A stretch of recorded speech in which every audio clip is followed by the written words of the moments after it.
Hello, everyone. Welcome to once again Trusty's Vintage Live Sale. Once again, Trusty's on the road, so we get the wonderful industrial art that the commercial art that is the Fairfield Inn.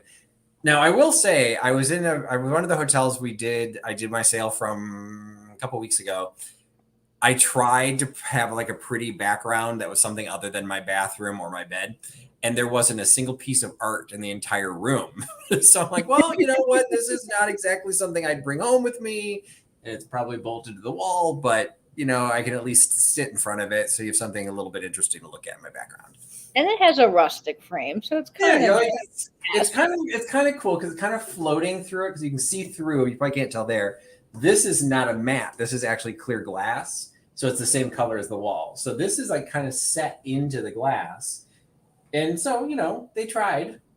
They may have failed. better than nothing. Yeah, I would say it is better than nothing because I'm in very frustrating. I always stay in a Marriott because I am a Titanium Elite Lifetime member. Really, you got all of And the I'm very proud of that accomplishment. That's what you get when you spend over 150 nights in a hotel each year. And usually I get upgraded to a suite. And this one, because of the convention, they did not have a suite available. So I'm in this tiny room. I keep tripping over things because my entire live sale, everything from the video last night, my lighting, my stand, everything that I need for my business, I had to haul into this tiny little room with me. And so it's like I'm taking my life into my hands just to go to the bathroom. But you know what? I'm here and we're going to have a live sale and we're going to have some fun. So let's see. We got a bunch of people joining us. Well, first, for those of you who might be new, thank you for joining the Trusty Huckster Mercantile channel. So we are here for a live sale tonight. With me is my voice from above. We've got Katie from Vintage and Vinyl. She will be drifting into the silent, non-viewable background soon. But she will be keeping me on task and making sure that the sale moves forward. And in the chat, I saw that Soul Nate has already started saying his hellos. And so once again, Soul Nate from New Zealand will be moderating the sale. The first person he sees claim something in the chat is who gets it. No negotiation, no discussion. So Nate knows all, and whatever he says goes. Because if you try and argue with me, I will always defer to Nate. So don't even go there. So we're all here to have fun because what am I not selling, Katie? The Mona Lisa, folks. We're not selling Mona Lisa. We're just here to have fun. If you joined the chat last night, Katie and I were also on my channel last night for our duo dive. Kind of just turned into a live chat, a very, very long live chat. And I did showcase some items that have started coming in, or they've been coming in for the fundraiser for the Dachshunds. Some of those items will be selling tonight. So one thing, just be aware, I will always try and highlight the items that I'm selling that are part of the fundraiser, because that money, even though the fundraiser technically doesn't start until November 11th, I've received such a largesse of donations. I don't want to have all of them selling at one time. So I've got a few things going on to my eBay store tonight. I'll showcase those. And I'll be selling some items outright. I will try and give proper credit to everyone who did the donations. I gave a fair warning last night. There's been so many donations. I have like 10 variations of a Dachshund figurine. So somewhere along the line, a Dachshund figurine is going to get misattributed to somebody. So I apologize if I don't attribute it properly, but I am very grateful for everyone who has been donating for the fundraiser. If you don't know what I'm talking about, you can follow some of the videos previously, follow Instagram. On November 11th on this channel at the same time, 8 p.m. Eastern, I will dedicate my entire live sale to doing a live sale of items that are donated for the Just One More Dachshund Rescue organization, JOMDR, and 100% of the proceeds from that sale, plus the items that I highlight tonight, plus the items marked on my eBay store, 100% of the proceeds go to jomdr.org. So I do have a handful of those. So let's see who we have coming into the chat tonight. Melody's here tonight. She was actually here last night as well. So welcome back, Melody. And I think I saw Halem is in the chat as well. Yes, I saw Halem. The cat's in the house. Oh, Toledo Antiques. Hey, thanks for joining. Hey, David. I know you are busy doing your own live sale. So if you don't follow Toledo Antiques, he does a different style of live sale and has some great quality items. So make sure you're following Toledo Antiques. And let's see, we got Pat Robinson's joining us. Hi, Pat. Carrie from Austin, Texas. Hi, Diana, Karen. Little Vintage Me, Diana. Got Chad coming in from Terp State, which also is the home of the Just One More Dachshund Rescue. So I don't know if Chad and Dawn have ever been able to meet, but anyway, coming in from Maryland. Kara, the Kitschy Corner. Wait, yes, Kara. Yes, Kara. I messed you up You yesterday. did, because I don't think the other Sorry, ones are on my channel. So Sharon's coming in again. Let's see. Oh, that's right, because David has Dachshunds. That's right. He has 2. He's got 5 or 6, if I remember right. He's got multiples. I remember that. So yes. So yep, and Tim's coming in. We got a resident Canuck coming. No Mona Lisa, but we can find some Mona Lisa coasters. I'd be happy to sell them. And Jan may be signing off because she was looking for the Mona Lisa, but I'll sell it to you along with the Brooklyn Bridge. We'll have some good times later. Rebecca representing the great state of Maine. Fluffy Otter joining again. I love that name. Great Absolutely. Name. Jerry coming in from Michigan, my flea market treasures. Hi, Jerry. Sherry Edwards joining us. Kim Aziz coming back in. That means between Carrie and Kim, they're going to be trying to claim all the mystery boxes. Louie's over here eating something she's not supposed to. Louie's like, mommy's distracted. I get to do whatever I want. Carrie, it's actually funny because in some cases, my territory has some relatively rural areas in it, and in some cases, I just have to stay. I have to stay in a hotel that, it's convenient to where I'm going. I've literally stayed in hotels. We're like, oh, thank you. Thank you for being you're a titanium lifetime. We've never had one of those before. I'm like, wait, I'm not an alien. I just travel a lot. So yes. And I save all those points, and that is paid for some very nice hotel stays in some very nice locations. Huckster, the Huckster helper, and I did an entire trip to Austria and Germany for 12 days and didn't pay for a single night in a hotel. It was absolutely nice. So there's definitely benefits to traveling. I will say my daughter didn't always understand those benefits when she was little. It was like, where's daddy? But I try and make it up, and we do some family vacations and stuff like that. So Louie was eating a coaster. She should be ashamed of herself.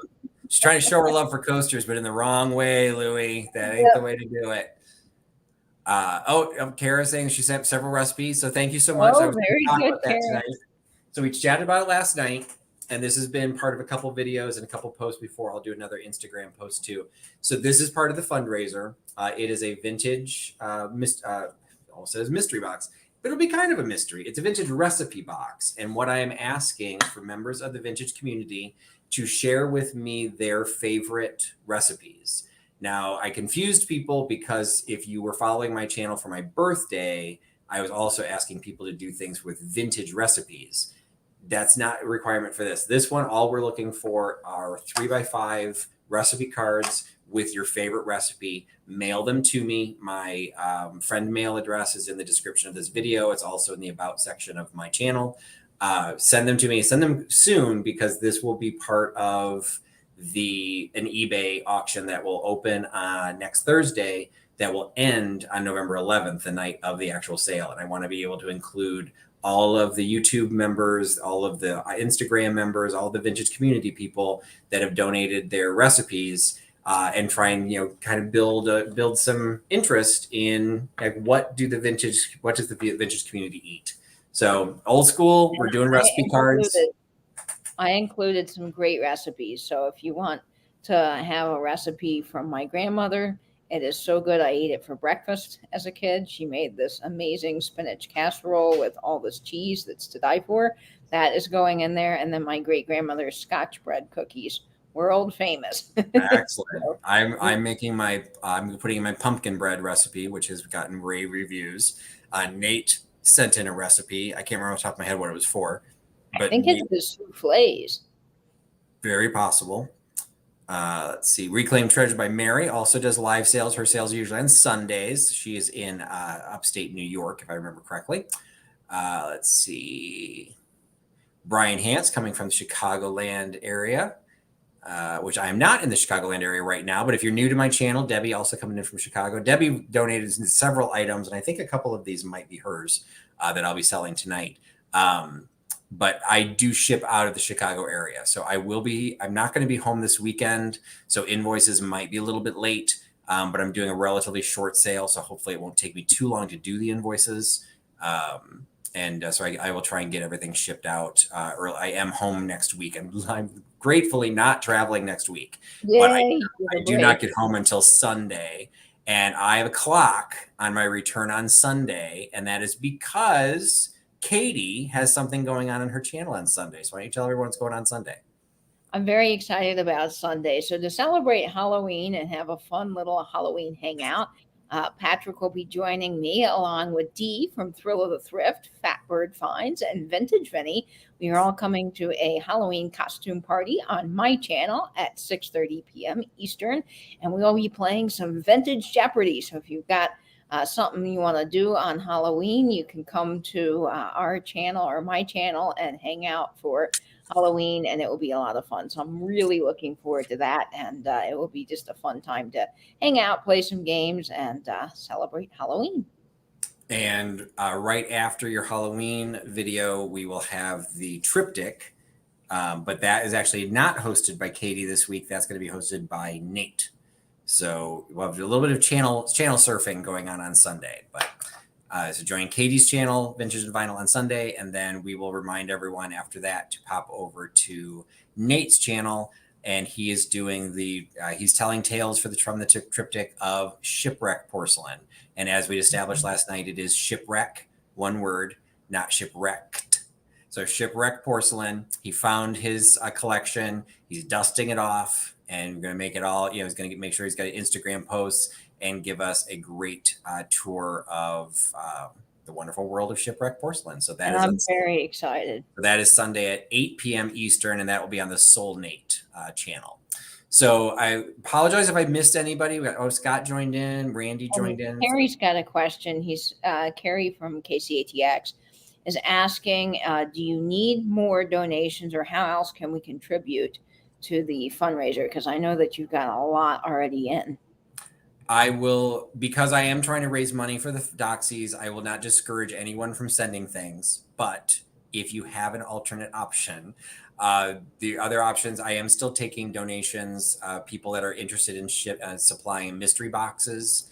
The biggest, we raised $3,500 for the fundraiser last year, and about half of that money came through donations to sponsorships, which then earned a chance to win mystery boxes. Now, last year we only had one winner, and that winner ended up walking out with 35 mystery boxes. That was Kim. A lot. Oh, my vintage. She now has a resale business. I think the two items are related. This year we decided we didn't. The short version of that story is we just didn't think we'd have that many people donate boxes, and we'd always said, make a donation, you get a chance to win, the prize. So we didn't feel fair changing the rules after we got all these prizes. So this year we did change the rules, and so each winner will get 5 mystery boxes. So at this point, I don't have quite as many people donating mystery boxes as donated last year, but we still have a few more weeks. If you're interested, anybody can donate a mystery box. It does not need to be dog themed. It doesn't.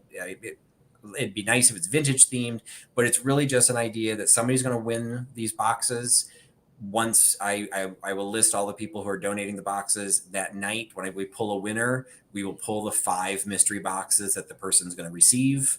And the next day I will contact you and say, thank you for donating a mystery box. Your mystery box is going to, winner XYZ located at this address. And then you ship the mystery box directly to the winner. That is ideal. That does not involve me. I don't have to pack anything because I'm going to have plenty of stuff to pack. So anyone can donate a mystery box. So if you're interested in doing that, totally open to that. And then, of course, financial donations are always appreciated at the Just One More Dachshund PayPal account, which is paypal.me/JOMDR, Just One More Dachshund Rescue. So paypal.me/JOMDR, if one of my mods puts that into the chat. So you can just make a cash donation there. And once again, we're taking sponsorships. There will be large sponsorships available, which we will promote coming up very soon. But for every $5 you donate into the sponsorships, you will get one entry to win the grand prize. So $10 donations, you get 2 entries. $50, you get 10 entries. So if you want to just give cash, I know it's fun to sell, just send the items, but it is a lot for me to manage. Yes. And what I had not taken into consideration when I did it last year is, remember a year ago, it was still kind of the middle of COVID. And at that point, I wasn't traveling at all. This time I am traveling, well, if we extend it over a 9-week period, I'm traveling across 6 of them. So I'm traveling a lot. And so all of this stuff is happening. I feel like I'm not doing as good of a job promoting as I did last year. So I'm hoping we do make as much money. Our goal is to make 5,000. So appreciate it. And I do have some items that I will start selling tonight because we do have so many items. I have far more donations this year than last year. That's why I'm starting to sell them early. And if you watch some of my videos, I got some great donations. I highlighted some last night. I will do another video highlighting more. If at any point you see something in the video, unless I specifically say it's headed for an auction, drop me a note. You can buy it right out. I've sold hundreds of dollars worth of stuff already because people saw it in a video and I said, oh, look, this got donated, or look, I bought this and I'm donating it. People are like, I want that. And, so we've made money. The Berkeley girl, I donated a paint by number Dachshund drawing or painting that's sold. I donated a Scotty themed 1940s game board. I sold that for $50. Sold some old books, so there's just a lot of stuff I've already been selling. And I think I've got like 5 or 6 items tonight that'll go toward the fundraiser. So that's fabulous. We got to help the little doggies. Yeah. So thank you so much for asking, Carrie. And again, but if you have something, some people say, oh, I have this, I meant to send it to you.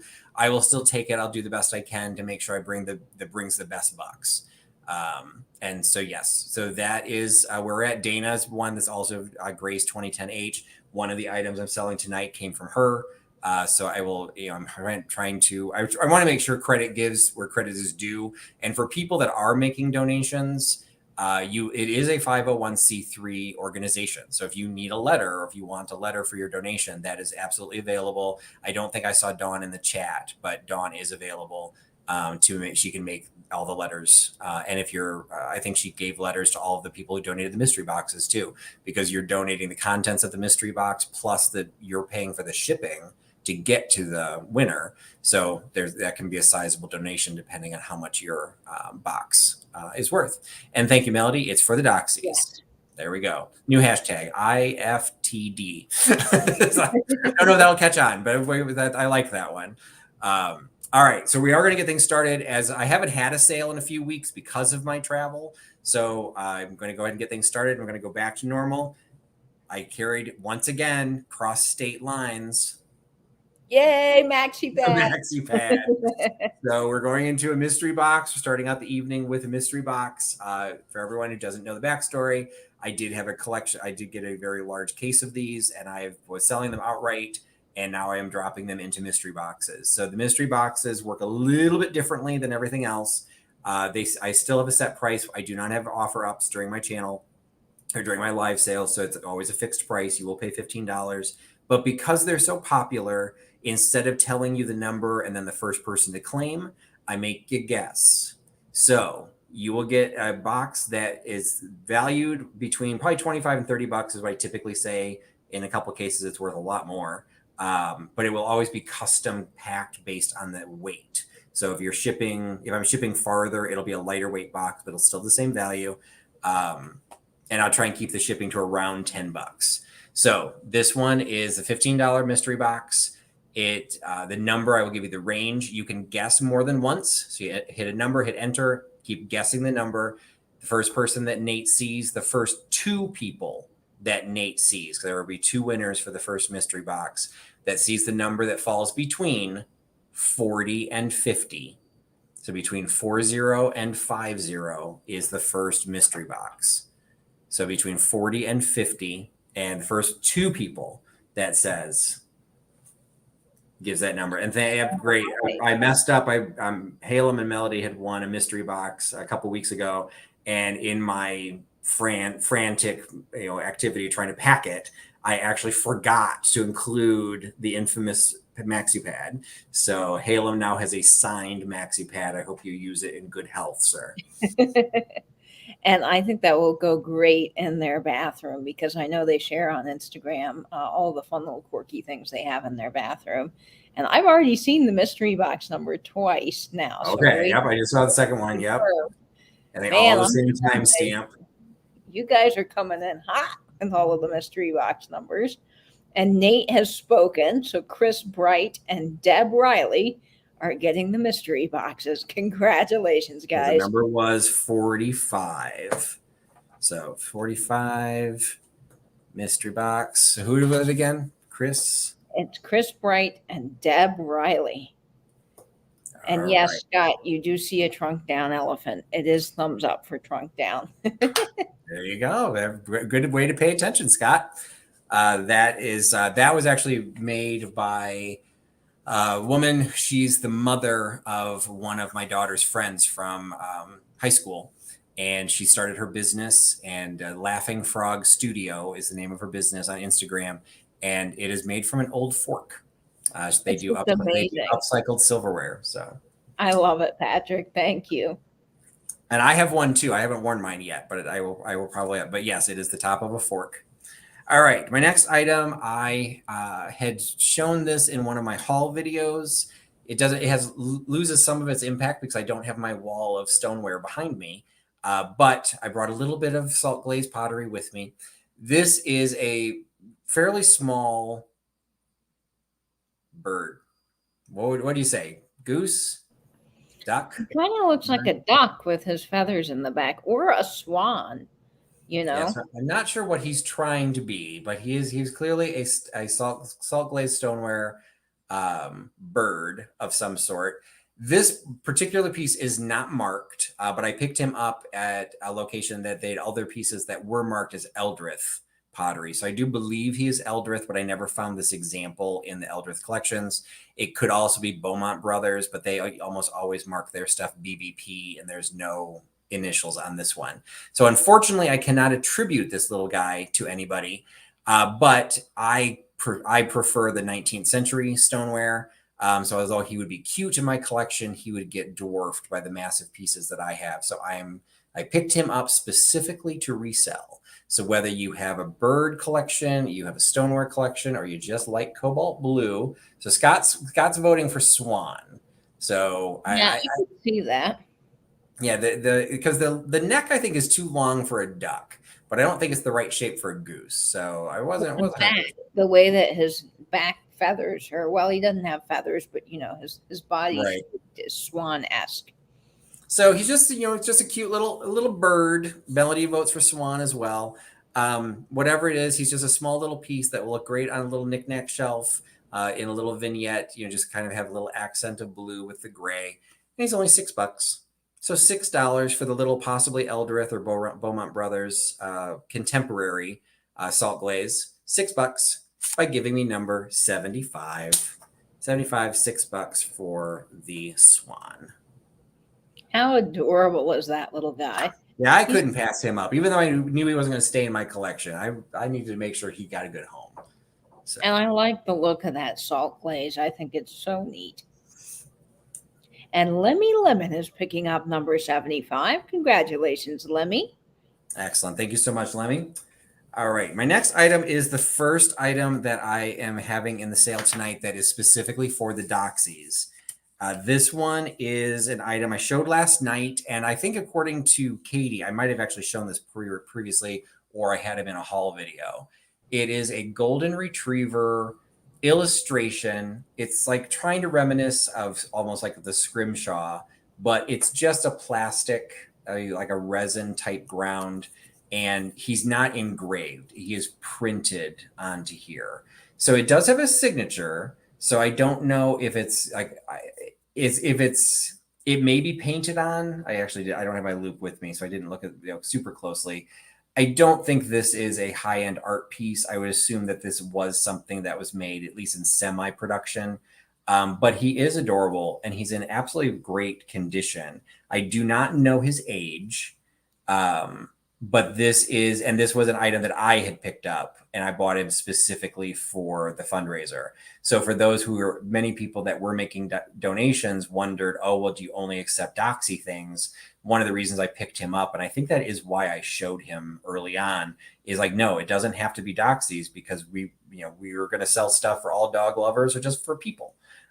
So we've got the golden retriever, and I don't know what the signature is on there. I don't know if there's a way to see that. And again, I didn't bring my loop. It was too small.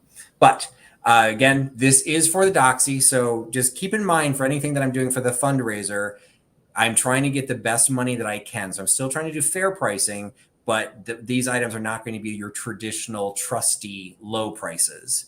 So this is $10. I think he's worth every bit of that, but he is $10. And you can have the pin for $10 by giving me number 32. And again, all $10 goes directly to the Just One More Dachshund Rescue.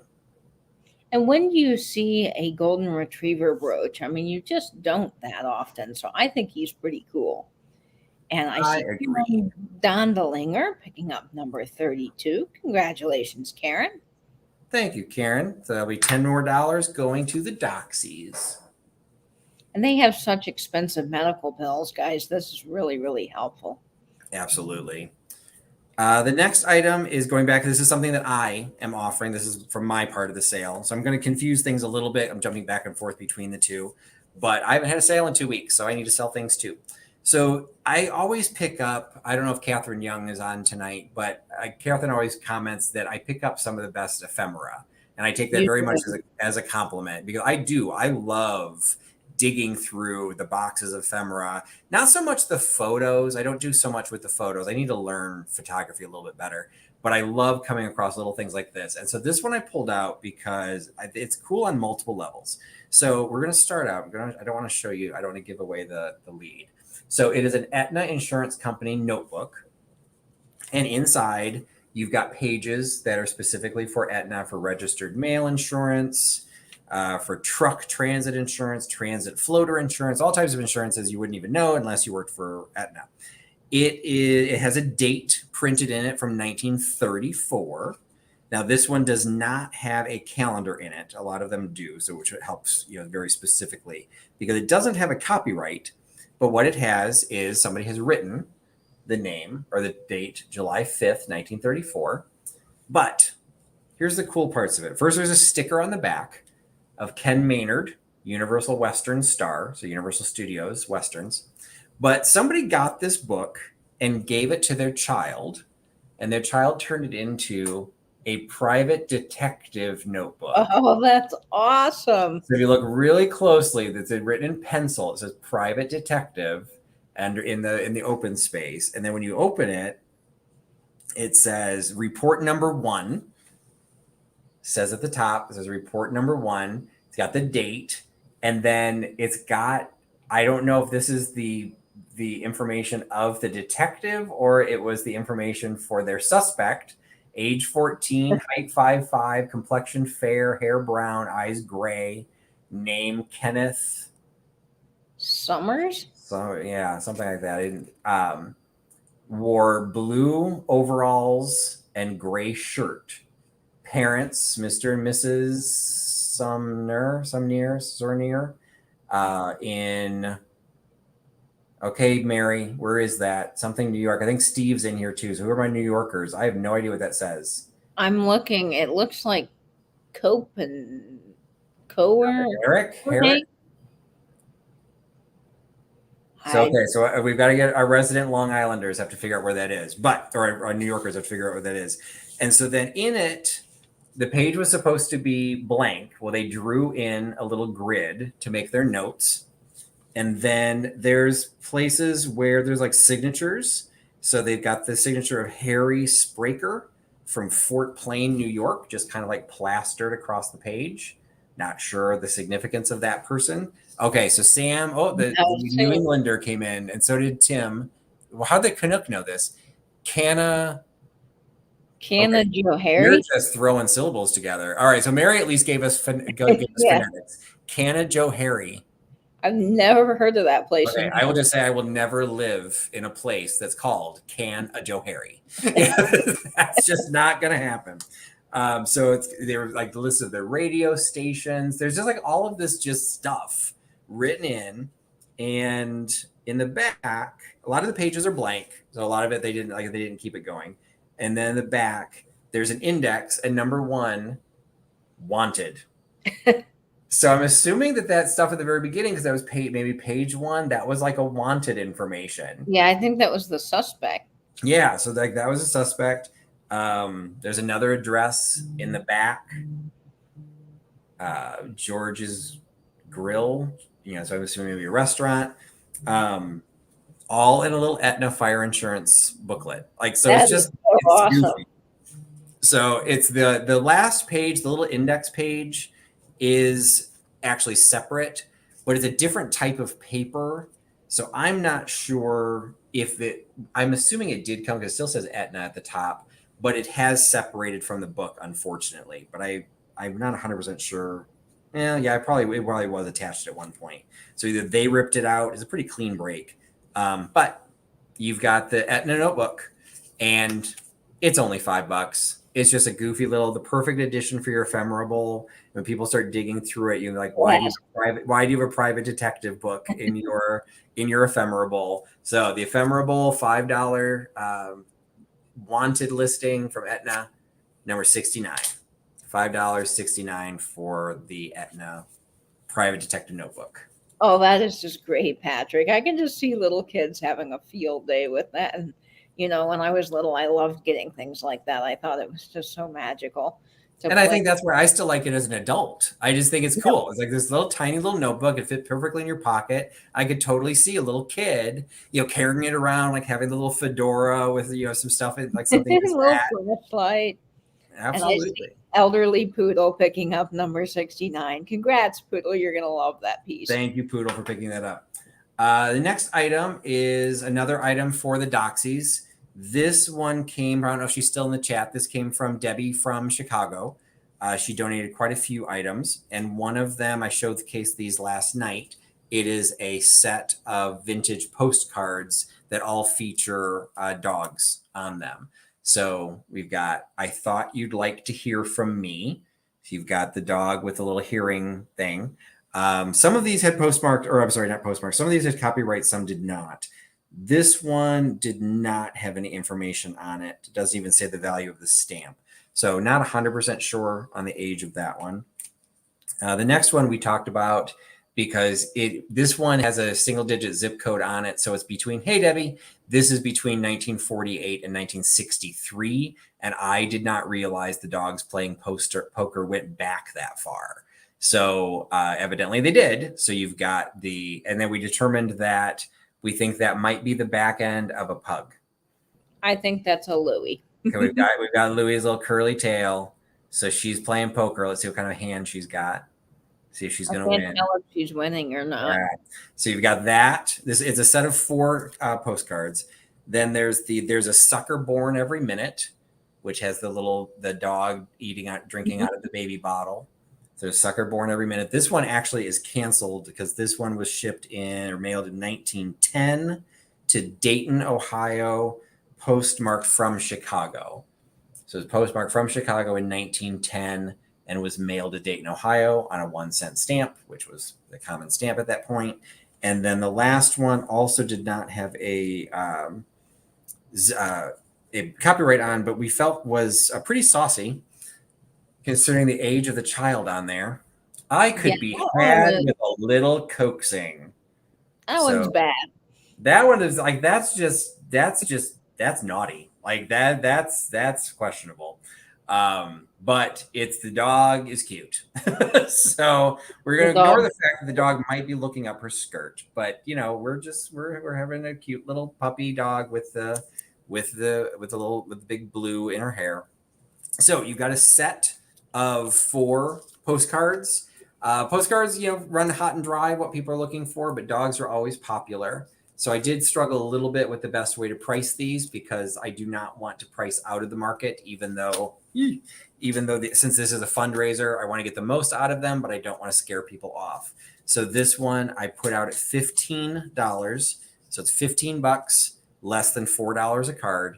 $15 for the set of 4 postcards. The one postmarked 1910, the other one's not postmarked. So $15 for the set of 4, and you can get them by giving me number 38.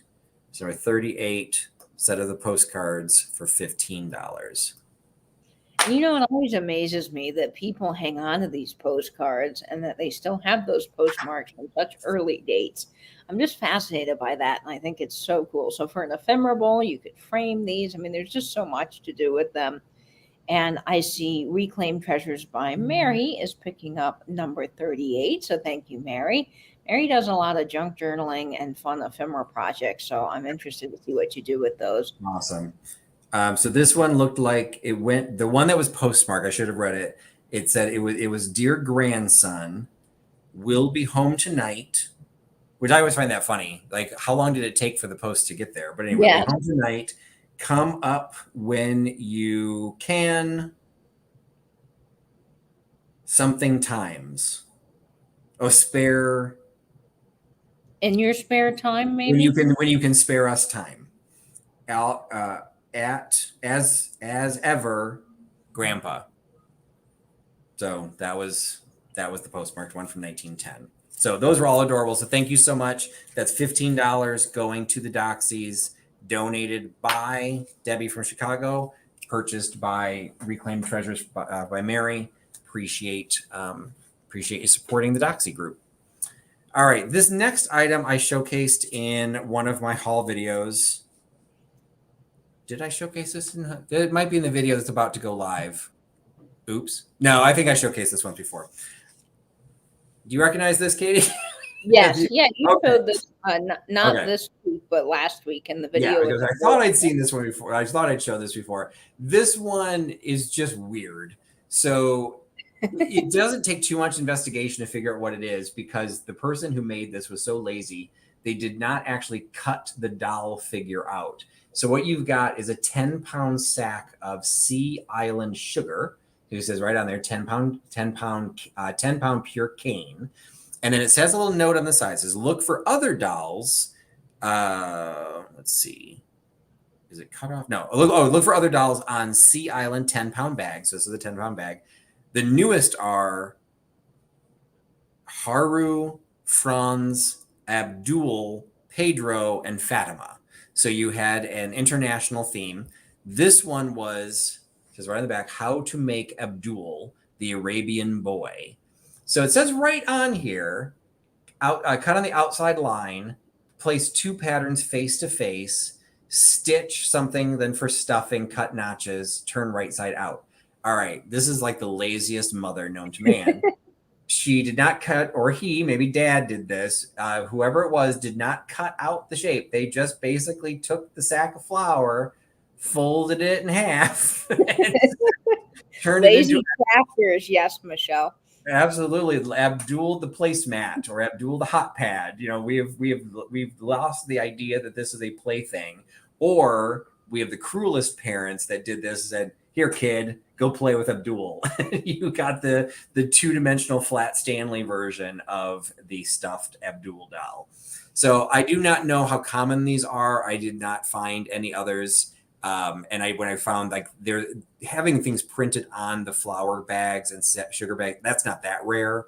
But I don't know, like, it says that the newest one included Abdul. So I don't know how many other patterns were designed, but I pretty much guarantee you this is the only slack ass Abdul that's out there.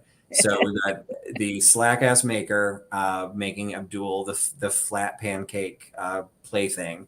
It's just a weird little gift, little item that I just think makes a great conversation piece. You could use him as a hot pad because he does feel like there's something in here, like there's some sort of like some sort of padding or batting that they put in, and the seam is actually pretty thick. So it does feel like it could be used as a hot pad, but it would definitely make a conversation piece, and it's only $5. So $5 for Abdul the pancake, $5 by giving me number 49.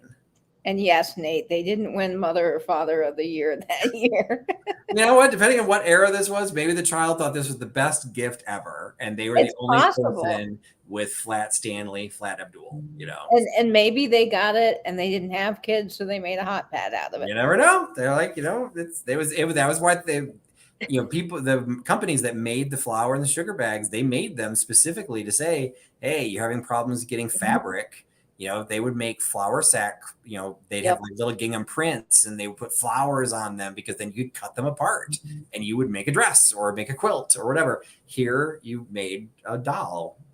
My grandmother had tons of flour sacks that were made from dresses, and she and her cousins would fight over which patterns they wanted, and then her mom would make them. So I think that's pretty cool. Oh, Susan there's a copyright on it. I didn't see this earlier.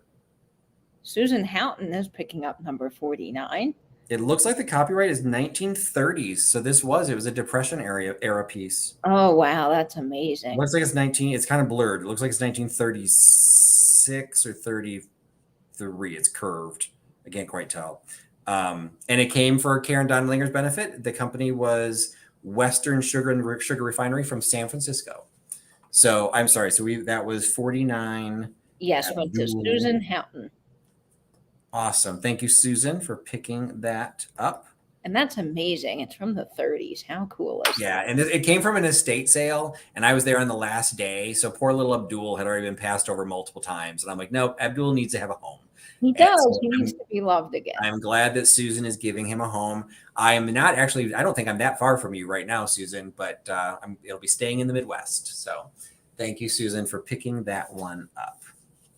All right, next item is, so I do another Doxy item because I don't have that many items left. So I want to make sure I like intersperse. So this one is another item I picked up. I showcased this last night. Hey, Vinny. I showcased this last night. This is the Dachshund salt and pepper shaker. So you've got a one-piece item. He doesn't like separate or, he's one piece. You can see on his head, he's got the two holes in his head plus an S to indicate he is the salt comes out of his head. And then, don't think too much about the back end because it has the P. And at least they put the holes in a slightly more appropriate location. And you've got the three holes for the pepper. So you're not thinking, necessarily where the pepper's coming from. It does have, I'm going to say it has corks. I'm assuming they're original. I have no way of knowing that, but it does have the cork closures. It's not marked in any way. I mean, it definitely feels like and looks like a Japan piece. It is redware. You can see at the bottom, you can see the unglazed portion is redware. It's in absolutely pristine condition. It's got, he's a little maybe jaundiced. He's got the yellow eye thing going, but just adds to his charm. So it is, I didn't bring my tape measure, so I have to be creative here. He's about the same width as a piece of paper. So he is just about 8.5, just a smidge under 8.5 inches long. So this is a donation from me. I picked this up and thought he was a perfect addition for the Doxy fundraiser. And you can have him. And again, all money goes to the Just One More Dachshund fundraiser. You can have him for $20. So $20 for the salt and pepper shaker, Dachshund redware. $20 by giving me number 58. $20, 58 for the Doxy shaker. I don't think I've ever seen anything quite like him. He is fabulous. I love that the salt and pepper shakers are combined, which I just think is great. I visited Dawn at her sanctuary, and we went to an auction house near her house where she's picked up a lot of stuff, and they had an entire flat of these types of salt and pepper shakers of all different animals. They had a giraffe. I think one was a cow. And I'd never seen them either. And I'm like, I was fascinated by them. I'm like, wait, like, how do you even make it so that the salt, like, where's the dividing line? Like, how did they put this thing together? It is absolutely adorable. And thank you so much, Kat, for picking that up. Yes, Kat, congratulations. That is a great piece. Absolutely. Yeah, he's very long, but I wonder how they did that too. There has to be a way, like they had to put something in there to, like, I'm assuming it's a piece of pottery. Because the stopper, like, it's tiny, like you wouldn't be able to, like, there's no plunger or another stopper there in the middle. So it's very, I do think there's some age to it. So they figured it out. So I don't think they're necessarily like it's not unique, but they're not that common. So I'm glad you picked that up, Kat. All right. Very awesome. I will just say I made the mistake earlier today. I won't name the company, but I did. I'm trying to do a home equity loan or a line of credit for my house. So I did an online option to get what the quotes were right now. My phone is ringing off the hook. Like No. every 5 minutes, I have somebody else, and it's always a computerized call. And it's always like, thank you for your loan application. Like, I did not apply. I basically gave your information to find out what the rates were. And I'm like, I regret this. I don't want to work with any of you people because you're annoying me. All right. I get calls every day now from someone in Florida, and you answer the phone and they don't speak. You just hear like a breathing, and I'm like, okay, I'm hanging up on you. But then they call on another number, so you can't just like block. It's so frustrating. Yeah, I will start blocking these numbers because you're right, Michelle. They're going to hound me because like they've got my information now. But I'm also turning it into kind of a weird little test case too, because some of them that are calling are clearly robo numbers. Some are humans. The one was funny. The person was so disinterested in leaving the message. It was literally you get the transcribed text. The transcribe was all blanks. It didn't understand anything he said. So when I listened to it, like, Marius, call us back at 800 for. No. I'm like, okay, I literally don't know what company you called me from, and your number is almost unintelligible, but it's intelligible enough to know it is not the number you called me on. It's like I knew who he called. Like I knew what number that wasn't the number he said. So I'm like, well, I don't need to worry about your business. But then there was another one that was a human that left me a message. And then she sent me an email that said, I left you a message. If you prefer to, speak with me via email, I'd like this additional information. I can help you get a quote. I'm like, okay, you know what? You're winning this race. I didn't know I was in a race, but right now you are winning the race. So, well, I got the call from the warranty people, like Vinny's saying, the car warranty. Oh yeah, I get those all the time. I finally got a guy on the phone the other day. So I did what Nate has been talking about for about a year in the chats about telling them about a turn up God. He's just made up this so ribald thing to get people to get off the phone. So I told the guy, I'm like, are you interested in carrots? Do you know the turn up God? And the guy was so confused that he hung up. It was hilarious. I had him going for like 10 minutes, and then he's like, what in the world? I just hung up on me. I love it. Funny. All right, next item. This is one of my items. I picked this up, and I picked this up almost specifically because it's related to something I have carried before. So if you followed my live sales for a while, I one time had a stack of these tax stamps, and they say right on here, always obtain from vendor state of Ohio prepaid sales tax consumer's receipt on all taxable purchases. So the idea behind these, and it took us a while for people to help me kind of figure this out. The idea behind these is the vendor or some locale, you would pay the tax and you would get one of these little receipts so you could prove that you paid the tax. Now, I don't know if this was then like an IRS thing later, or if it was just simply to say, I'm buying within the state of Ohio and I want to prove I paid my tax, whatever the case. For junk journaling, for ephemerables, the stack of the receipts I thought was pretty cool. So I sold them. I sold out of all the ones that I had, and they were very popular. Well, now what I found is this item, which appears to be kind of like the master of it. So they have the ones that are on here, 2 of them have already been used out. And then they have 2 different versions of the 1 cent. Now, I don't know why there's 2 different versions. So there might be some significance from the original. But you can see they put them on a block of wood with this metal strap that holds it down. So that when you go to pay your tax, they just pull off, the appropriate value of the coupon that you paid. And then you'd still have, like, even for the ones that have all been torn off, the vendor portion's still here.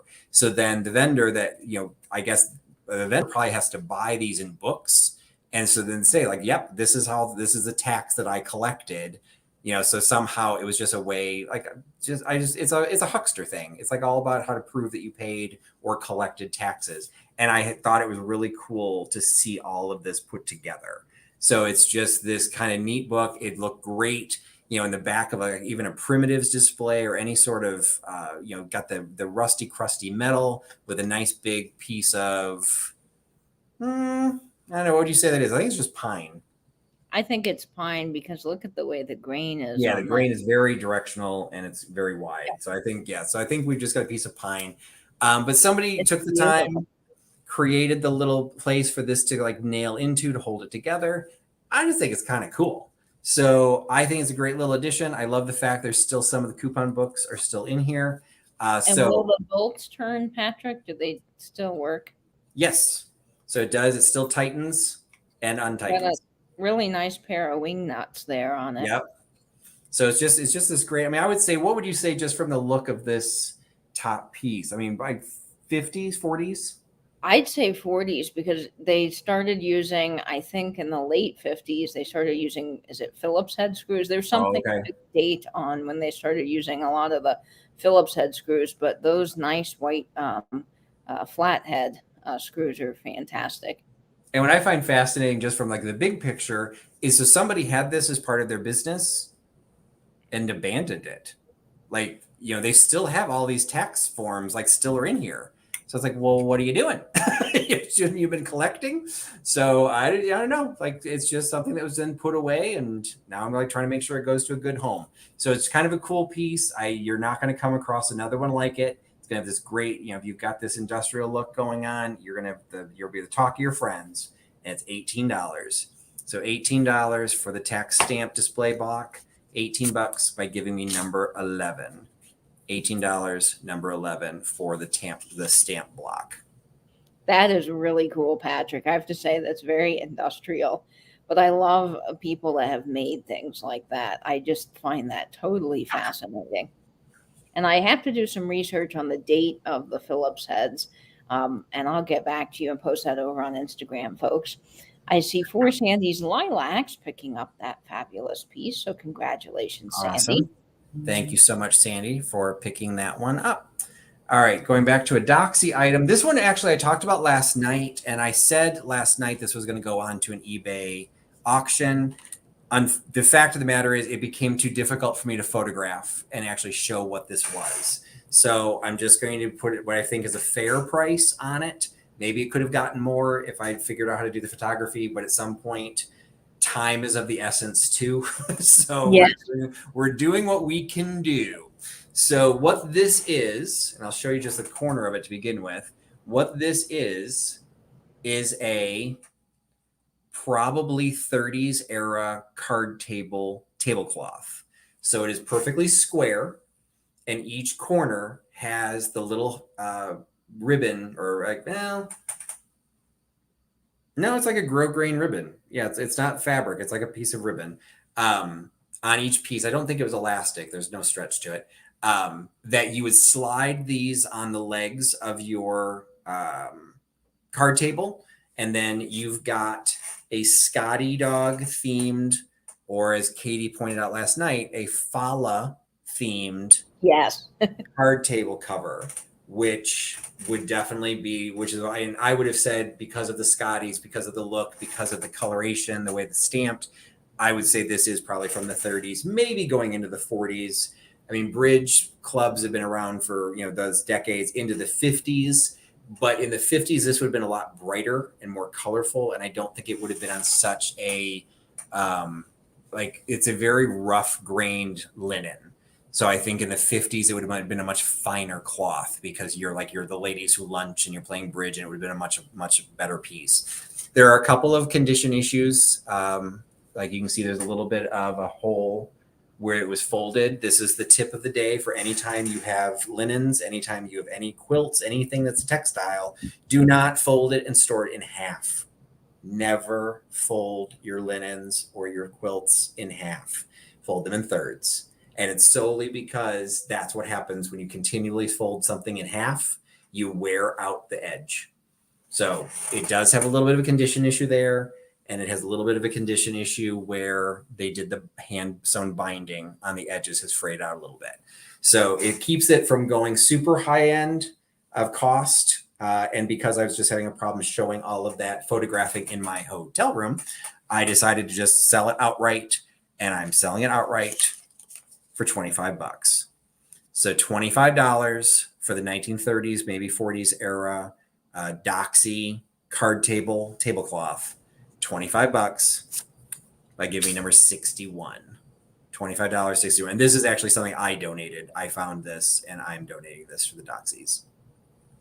That is just such a sweet piece, Patrick. I can just imagine someone in the 30s using that on their little card table. I just think that's darling. And I love the colors. It's really neat to have something that's red like that with the black. Yeah, red and the black. Absolutely.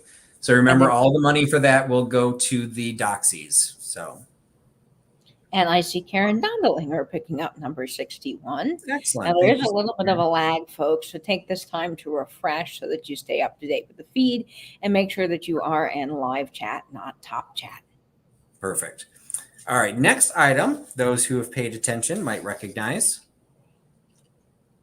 Avert your eyes, Nate. Avert your eyes, Nate. Polish.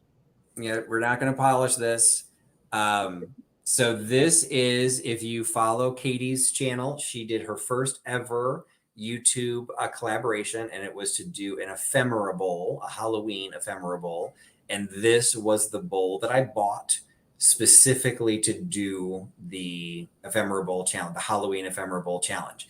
Now, unless you say, wait, it's not Halloween, why do you have your bowl? Well, because I made the bowl in a hotel room in upstate New York. And it went into a bag and then got dismantled when I got home. So folks. that's what happens when you do. Again, as we dubbed the phrase everyone loved, I dubbed the phrase ephemera on the fly. So yes, I made an ephemera bowl, and it was ephemeric in many ways because it lasted long enough until I packed up the hotel room to leave. So this is the bowl. I do not have silver plate in my collection. So I have no interest in keeping it.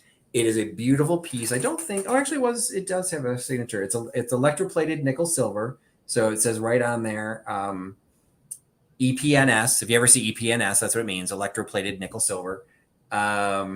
Aegis plate, Aegis plate made in England. So I don't know what the Aegis stands for. EGIS. Does that ring a bell to you, Katie? Is that the company? It doesn't, Patrick, but I do wonder if that is the company. Nate might know. Yeah, because it says made in England, Aegis plate, and then there's something like really smudged after it, but because of the way it's centered, it looks like it should say something. I don't know if it says it's incorporated. And Dane is asking if the handle folds flat. Yes. There you go. So somebody had asked me if it's a wedding basket, and my original answer was I think it is, but then I reconsidered my answer. I do not think it is. Because I don't think a wedding basket would have such a predominant pedestal. I think a wedding basket would have been sheared more off tapered, yeah. So it'd be more decorative when you carried it down the aisle. So I think this is a berry bowl. It might have had a glass insert, possibly, but I have no way of knowing this is the way I received it. So it's a gorgeous piece. You could polish it up, and if you do, make sure you send a picture to Nate. He'll be very happy. Nate is saying it could be Regis. Oh, maybe. Is that a thing? According to Nate, it is. Nate knows quite a bit. I do not think there's an R in front of it, but there's definitely some tarnish. But I would have, if I had to state my life on it, I'd say no, there's no letter in front of Aegis, but I could be wrong. Maybe it got polished off somewhere. There you go. Somebody got a little carried away. So anyway, and Poodle is agreeing it's not a wedding basket. So maybe a fruit, and actually I don't know the difference. If it's a fruit basket, there would have definitely been a glass insert because the fruit that's too acidic, it would chew away the plate. So regardless, it was perfect for the ephemera bowl. I thought it looked lovely because it's got a little bit of patina. So maybe not for this year's Halloween piece, but you could have it for next Halloween. Or you decorate, if you do polish it up, I think this would clean up very nicely. You could use it to hold your keys, change, letters, whatever. It is a nice piece, and the handle does stay. It's tight enough that you can actually keep it at a 45-degree angle too to hold things. So anyway, so it is the Aegis plate, Regis plate, whatever it is, made in England. Definitely EPNS, electroplated nickel silver, and it's only $15. So $15 for the handled basket, pedestal basket, $15 by giving me number 86. $15, number 86. That is a gorgeous piece. And I really think that for Thanksgiving coming up, that would be nice with your rolls on your dinner table. You can line it with Yeah, if you just put a napkin, like one of those linen napkins across it and then fold over it, absolutely. It would be just to keep it away, keeping it from trying to eat up or tarnish up any of that silver plate. And I see 4 Sandy's Lilacs picking up number 86. Congratulations, Sandy. Thank you so much, Sandy, for picking that up. And yes, Poodle, it's extremely versatile. You can do many things with it. Absolutely. All right. Next item is a Christmas item. And this is my just part of my regular sale. This is a hand painted plate by Jeanette Larson. I do believe it is a porcelain blank. I do not believe this is ceramic, but there is no marking of where this came from. So I do believe this is one of those home pieces. I didn't bring a loop. So I'm going to see if my phone can magnify it well enough to know if it's a decal or it's actually painted. It's signed, so I'm assuming it's painted, because I don't know why you would sign something that's a decal. I agree. I think if it's signed, it probably is something that's hand Yeah, I don't see the dots or anything that would make it as if it were a decal. So I think that this is a hand painted piece. So you've got the Jeanette Larson name. You've got the painting around the edges. Maybe she only painted the edges because it's actually very, very well done. So I am thinking it is a decal. But regardless, it's a great little, it's set up to be a hung plate, but what it actually is it's a small plateau. So you've got this great little display piece that you could put a vase on top of that, or, a small basket, whatever you want. It's actually like a miniature little pedestal that's got a flat surface to it.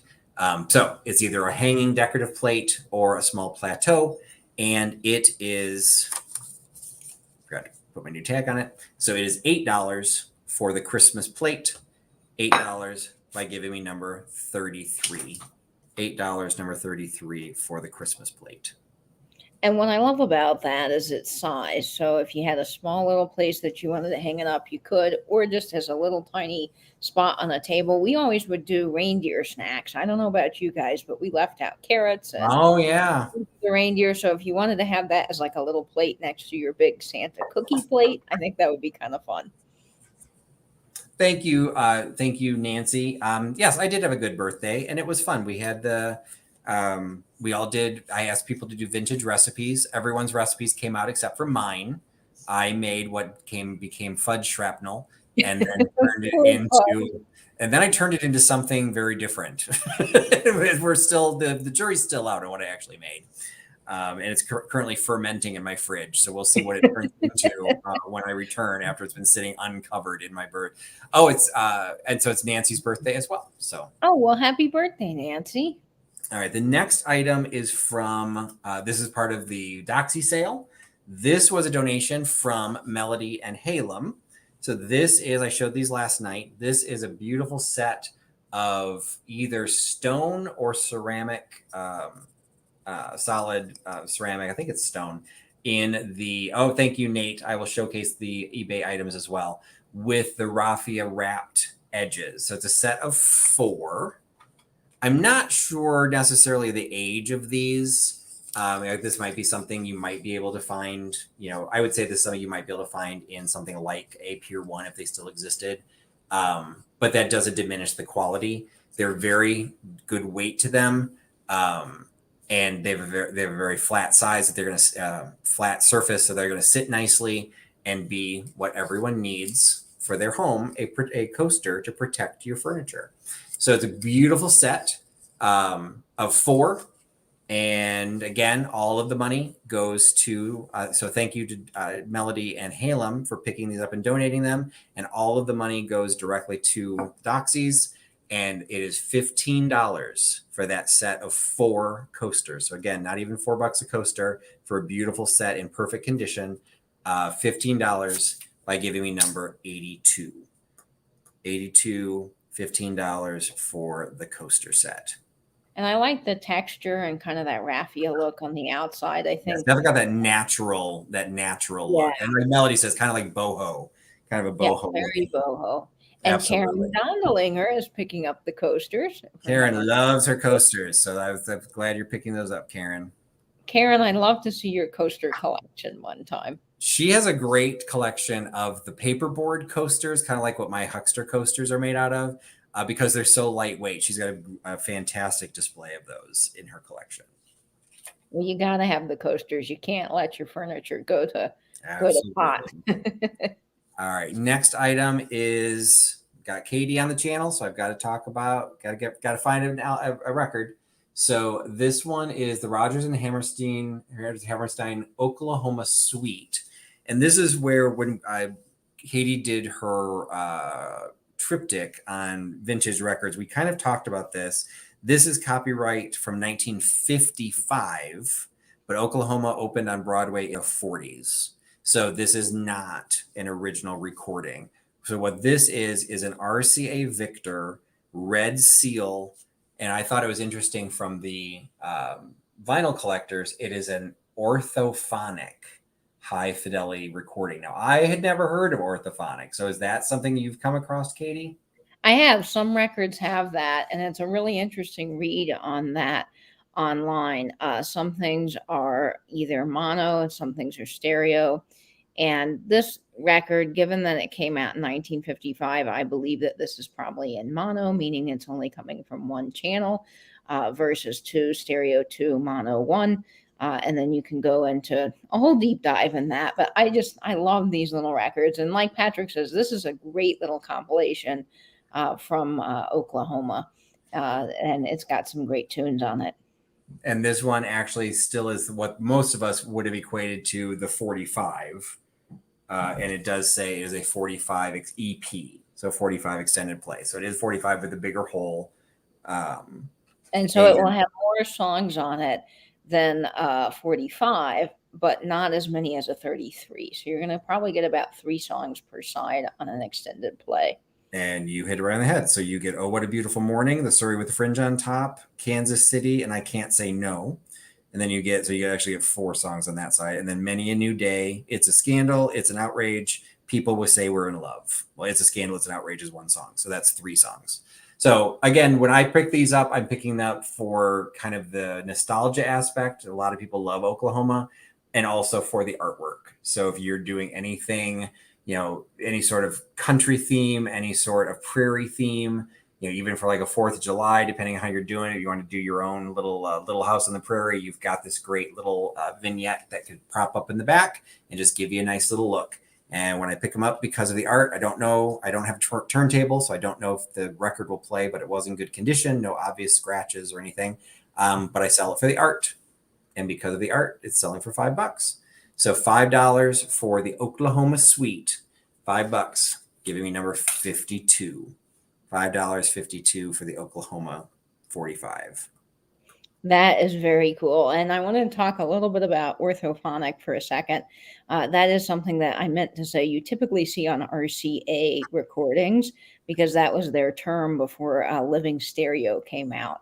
Okay. And I believe that was stereo in 1958. I don't know. I have to look that date up again.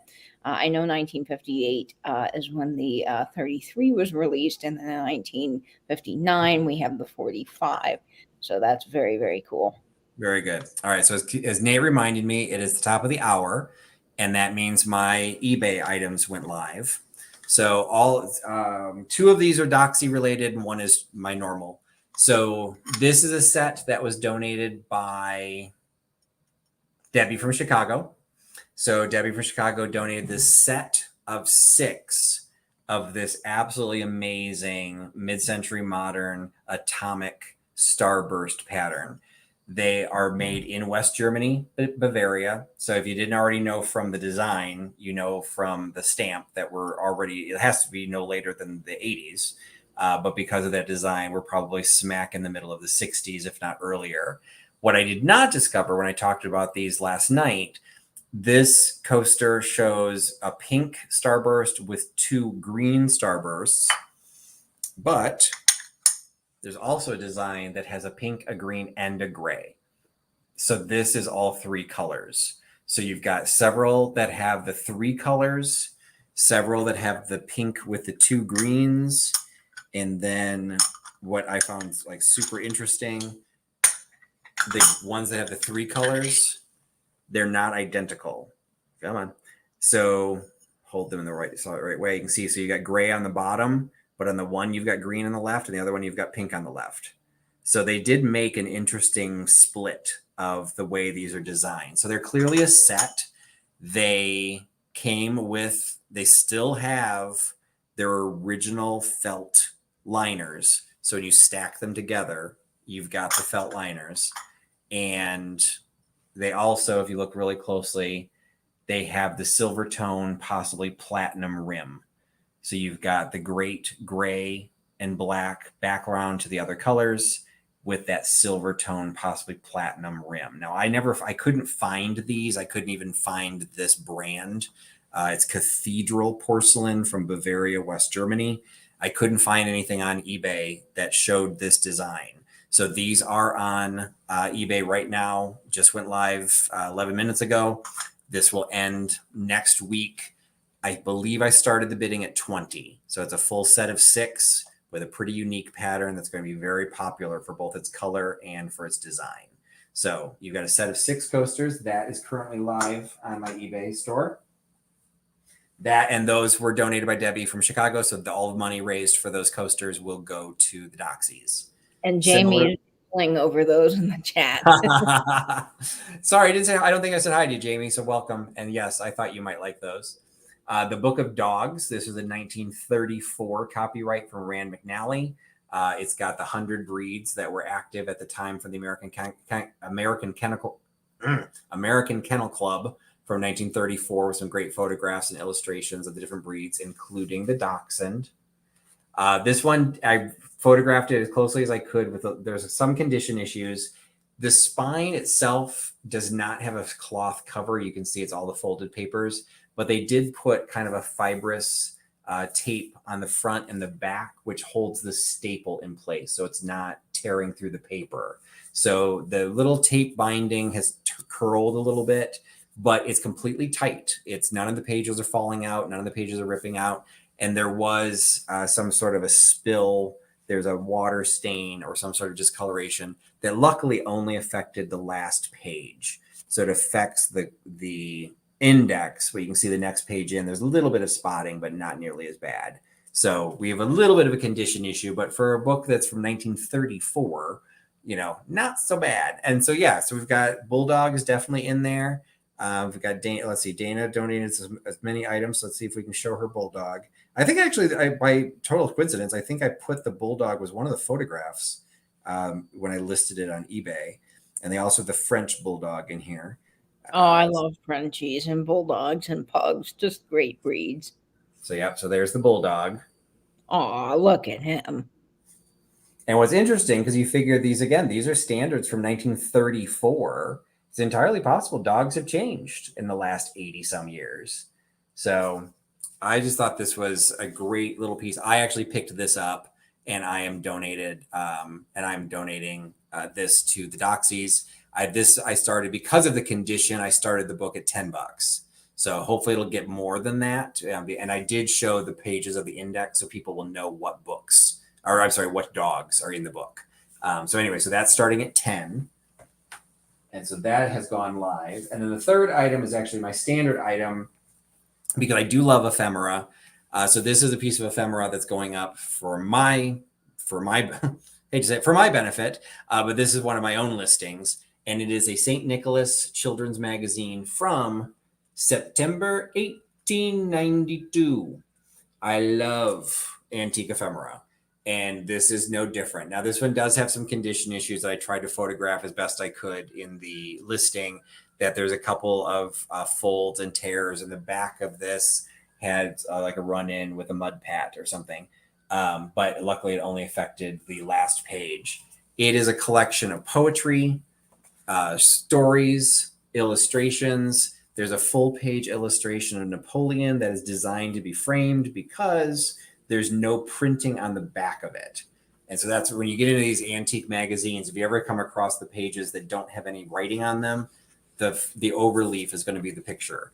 And so the idea was you would cut that out and frame it, and then you wouldn't run the risk of any ink pulling through from the other side. So that's why, these magazines were designed, because people could have inexpensive art for their home. Even if they just pinned it to their wall, they could have a drawing of an illustration of Napoleon's veterans viewing the portrait of the King of Rome, because everyone needs one of those. So you've got King Without a Throne is one of the stories. You've got the Walking Beam Boy with pictures of cats. So there's several articles that have pictures of cats. There's poems. There's some Native American illustrations. An incident at Mowbray's. Let's see. We got graphics are just incredible. Apologize, my lighting is horrible at the hotel. I apologize. I brought my ring light, but it's just not doing it. It's not enough. So some of them are partial pages, some are full pages, and then I show this one of the I don't know what's going on. It's something to do with that story, I'm sure, but that's a bizarre little photo in there. Yes. But in the back, you've got the advertisements. So you've got a full page ad, which fortunately with a little bit of damage, but you've got a full page ad for Lundberg's perfumery. You've got a corset ad.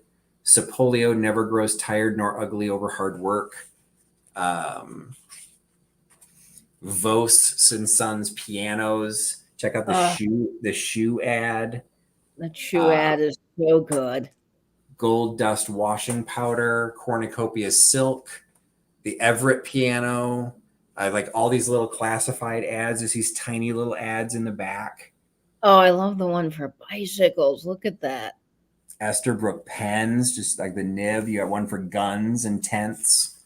This is a case where I hate to see it torn apart, but it's starting to lose its battle. Look at the mincemeat. Yep, New England mincemeat. I'm sure Sam, Stud with a Stash, has an entire closet full of the New England mincemeat. And on the back, look at that ad. Piers soap. And so, and then you've got Decker pianos, Royal baking powder. This is the one, the bottom, unfortunately, got a little toasted, but it's just a fantastic piece. And oddly, it's called St. Nicholas, but it's nothing to do with Christmas. So I'm not sure what the connection is. There are Christmas issues because it was a weekly magazine. This is not the Christmas one. So this just happens to be St. Nicholas. This is September. But just check out the engraving, just some of the details on a children's magazine. And I actually meant to look it up. Mary Mapes Dodge is a pretty famous author. And I can't remember. I want to say she did The Little Princess, but I didn't look her up. So if anyone knows Mary Mapes Dodge, she's well known. And then it was printed in the Century Company, Union Square, New York. But they also have an office at the Fisher Unwin Paternoster Square in London. I love that it says for young folks on the front. Absolutely. And so some of the articles are specifically to the kids, but some of the ads, I'm sorry, they have to be what kid is buying mincemeat? Yeah. So that is also listed. This is not part of the fundraiser. This is one of my typical listings. I have a lot of ephemera that I'm listing because it is easier to ship as well. So that's again from 1892. So check those out. Those three auctions will end next Thursday during the next live sale, at which time I will have additional items, including more Doxy items that will go live, which will then end on the 11th, which is the day of the actual sale. So it shocks me how close I am to this fundraiser happening. And Nicholas is considered the patron saint of sailors, children, wolves, and pawnbrokers.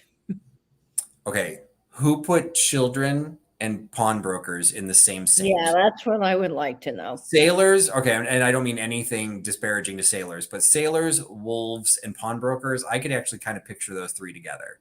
But the children, that's odd. That's is it naughty children? That just seems a little odd. All right. The next item was also donated by Debbie from Chicago. Yes. I'm like, this is like mental math. This is from Debbie from Chicago. I showed these last night. I believe, what was the term you came up with these, Katie? These were Starburst. But I would say that they're scatter pins. Scatter pins. So they're scatter pins.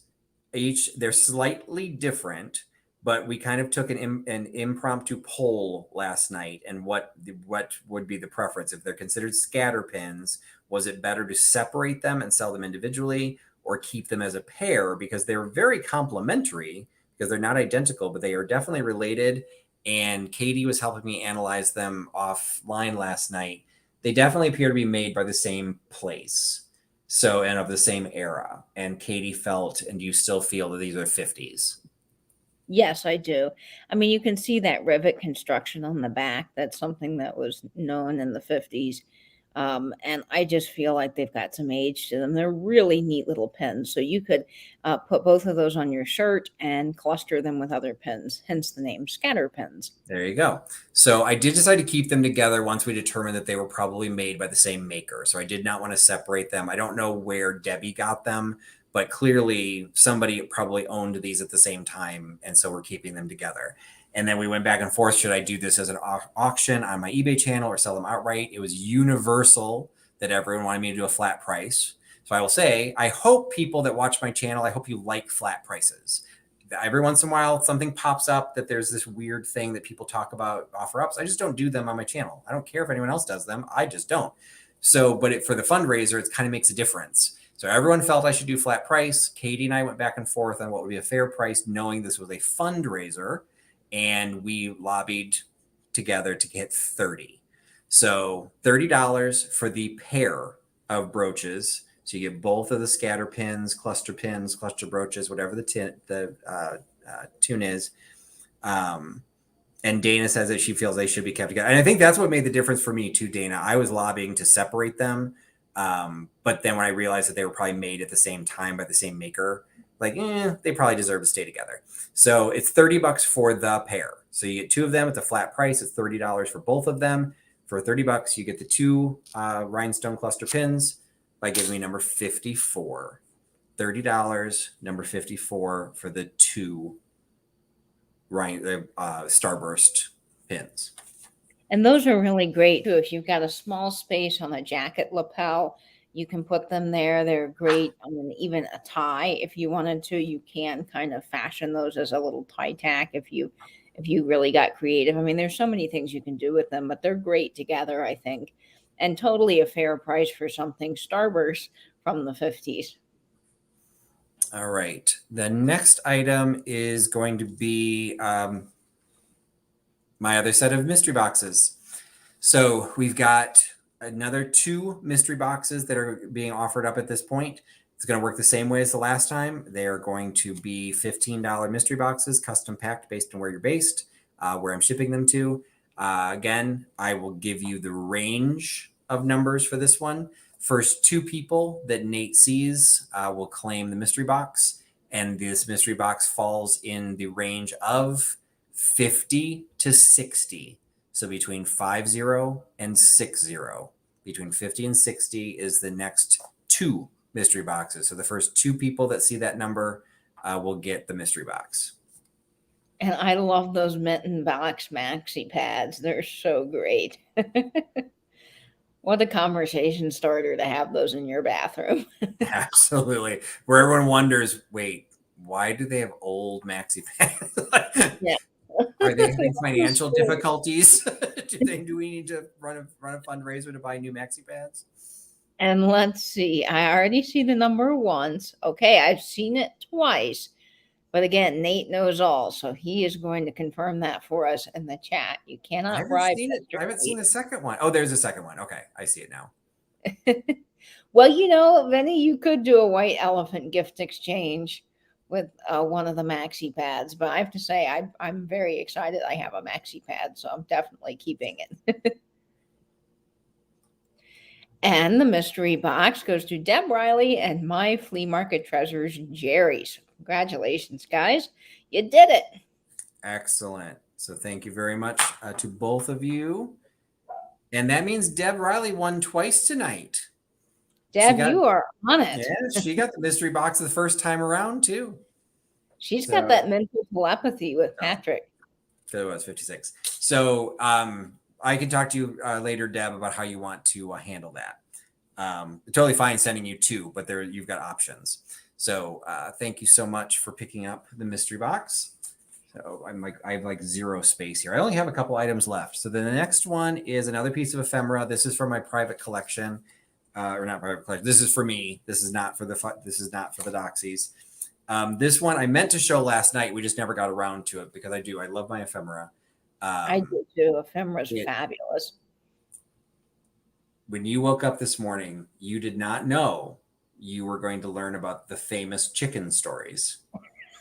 Nor did you know there were famous chicken stories. So we have famous chicken stories, which include the little chick that would not go to bed, cliffhanger that it is, and the little red hen. So famous chicken stories, the little chick that would not go to bed, the little red hen, Henny Penny. Okay, I've actually heard of Henny Penny. Yeah, I've heard of Henny Penny. The fox and the little red hen, the champion egg hunter, touch my chicks if you dare. Okay, that seems to be going in the postcard category. Yep. And then Shirley and the Chickens. So this was from Perks Publishing with a copyright of 1944. So you've got large font for those of us who don't want to use our cheaters. You've got a very nice, easy font to read to children, and you've got 2 color illustrations of that was the little chick that would not go to bed. Got a great illustration of a cow and a sheep. Little chick running through the night, I'm assuming. So because it doesn't want to go to bed, because there's the owl watching over the chick. Wouldn't an owl eat a chicken like that? I would think so. Let's see. Henny Penny. So illustrations, all kind of like the pen and ink, just 2 color illustrations, black and yellow. The champion egg hunter actually as a human. I was disturbed by that idea. So it's a human champion egg hunter. And let's see. I want to know what was the one about don't touch my chicks. I gotta find the art. What that's all about. Touch my chicks if you dare. Oh, it's got a puppy. Oh, so the puppy's gonna try to eat the chickens. Okay. Evidently. So we've got the mama chicken chasing the puppy out. Oh yeah, she's like, nope, don't you dare! I'll peck you. So famous books for the nursery, famous Bible stories, famous dog stories, famous kitten stories, chicken stories, rabbit stories, mouse stories, little folks alphabet, and Winnie the Pooh. So which one of these is not like the other? So you've got some fantastic graphics right there on the front cover. Copyright. What did I say, Katie? Was it 1944? 1944 by John Sherman. Bag. I can't quite read it. It's really small, which I'm assuming is the publisher, because each of the stories has a different author. So like Little Chick That Would Not Go to Bed is by Edna Groff Deal. So that must be the publisher. But the publisher is Perks Publishing. So I don't know who John Sherman Bag is. Anyway, Perks Publishing, New York City. So there you go. You've got famous chicken stories. All of your friends are going to want to hear what these famous chicken stories are. You can share it with them for $5. So $5 for the 1944 famous chicken stories. $5. Number 74. So you can have a Christmas party and you can share all about chickens. That would be a really fun time with your friends. While you're eating chicken nuggets. And that was a popular little book. We have, I'm going to wait for Nate to confirm this because, wow, there was 1, 2, 3, 4, 5, 6, 7, 8, 9, 10 people. Wow. On the item. So I see Melody's Mini Miscellaneous is picking up the chicken story book. How Excellent. Fun, Patrick. Love that. Thank you, Melody, for picking that up. And thanks for everyone else who was trying to claim that one. All right. The next item, this was a donation from Dana, Grace 2010H. I showed this last night. Let me see if I can put it up against something that makes it easier to see. It is a sterling. It's marked 925. The chain is marked 925. The dog himself does not appear to be marked, but could be sterling or it's just silver tone. So you've got a rhinestone encrusted outline of a dachshund on a fairly long chain. I apologize, I didn't measure. Oh, she gave it to me. Wait, she's very thorough. She gave me a picture of Grace, or at least a bulldog, because that's what Grace is. This chain is 20 inches. So it's a 20-inch long chain. So that's actually fairly long. That would put it past choker length, not quite to opera length. So 20 inches. And the pendant is 1.5 inches wide and 1 inch long. So that is the next item. So this is clearly for the Doxies. Again, this was donated by Dana Grace from Grace 2010H, who I think at least earlier was in the chat. Hopefully she's still here. So thank you so much, Dana, for donating this item. She donated multiple items. This is the one that I'm selling from her tonight. Is a beautiful sterling chain with the rhinestone outline of the Doxy. And I looked up to see, because I don't know the age of this, so I tried to look up to see what other of these were selling for, and I kind of landed in the middle. Hopefully I'm not underpricing it, Dana. So this one I'm selling for $25. So $25 for the Doxy. He's just kind of regular silver tone in the back and the rhinestones on the front. So $25 for the 20-inch sterling chain with Doxy. $25 by giving me number 59. $25, 59 for the Doxy chain. That looks to be really great quality. I love the 925 chain, and of course, how beautiful and cute that little dachshund is. He's just darling, and I really think that he would be a great statement piece with a black outfit. Absolutely. He would pop beautifully. All right, my last item was debuted last night, and I'm here to end the evening making everyone feel stupid. So, Yes. Oh boy, here we go. I am selling the 21 book. So, if you're not familiar, if you missed last night and you're not familiar with 21, so 21 was, to my lifetime, was immortalized in the movie called Quiz Show with Ray Fiennes. So this, so the chain was Jan. I think the chain was $59, $25. So this was immortalized in the movie called The Quiz Show, and so the short version. So 21 was a trivia game, and so you had two people pitted against each other in isolation booths, and they were picking categories, and then based on the category, they would pick the number of points they wanted to play for. The more points. And Jan would like number 59, but she's going to have you bill her and send to Don Schonkweiler at JOMDR. Well, that's very kind of you, Jan. Thank you so much. She will love that, Jan. Thanks so much. Absolutely, she will. So the idea behind this was you could play for between 1 and 11 points. And the more points you played, the higher or the harder the questions were. As we discovered when we tried to play this last night. So we will pick a theme that we did not pick last night. We never did the capitals. No, Okay. No, let's do something a little bit broader. Did we do places and things? No, we didn't. Oh, we did the 1 point from places and things. Let's do the 11 points of places and things. Oh boy, here we go. Yeah. So this is the type of question, like the whole idea, if you don't know the movie, spoiler alert, it's rigged. So they would tell the people that they wanted to win, they would give these people the answers in advance. And based on these questions, no duh, like you'd have to know these answers in advance. Who would know this stuff? So where was the tomb of Mausolus? Never even heard of it. Where was Phidias' statue of Zeus? What is the name of the only active volcano in the United States proper? What is the longest river in Europe? Oh, some of you probably will know that. And then what cathedral has the tallest spires in the world? And you had to get all 5 of those in order to get the points. The tallest spires, that's in Spain, isn't it? Okay.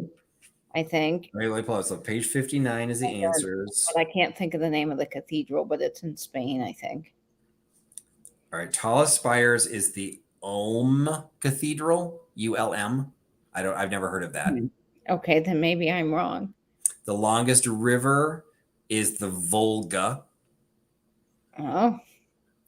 We actually had somebody got the right answer. Christina got the Phidias statue of Zeus. That was Mount Olympus at Olympia.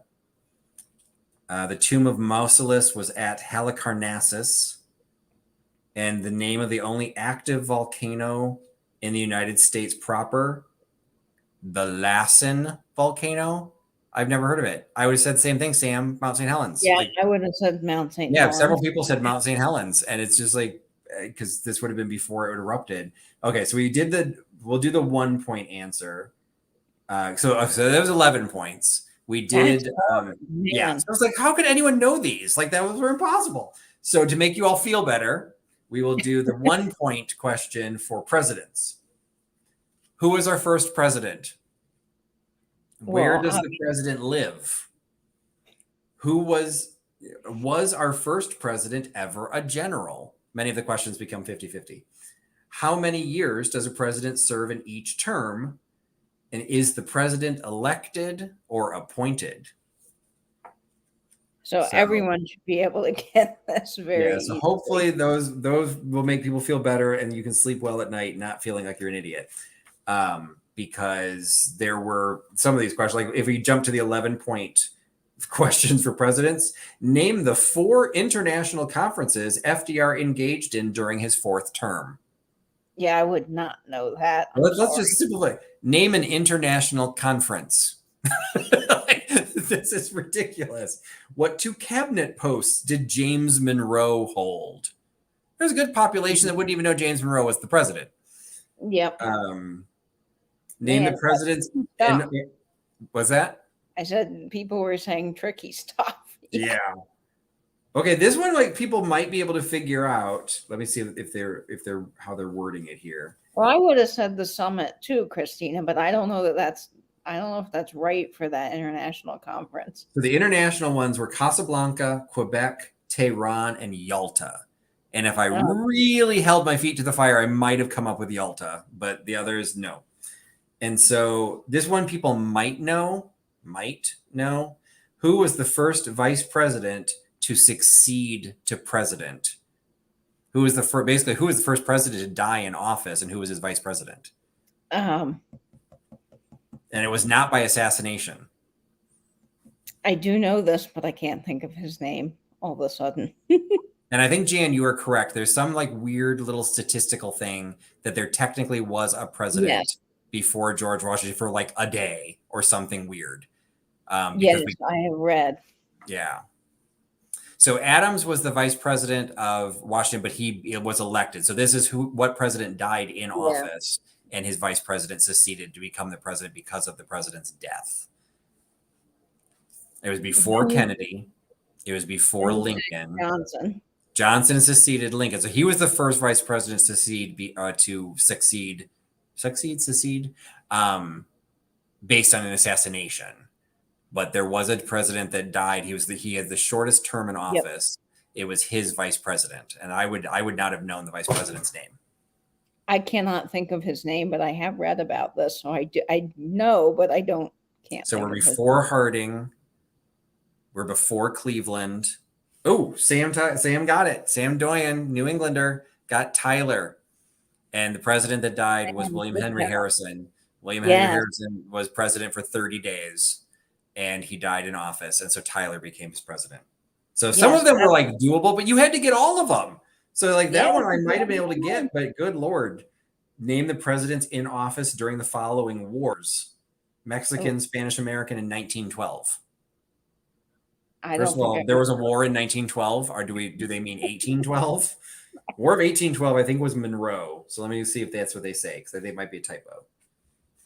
Yeah, there might be a typo. Like I think there was a typo in the game we were playing last night that I had. Yeah, the answer actually says 1812, and it's Madison. I said Monroe, so I was off by 1. Monroe was after Madison.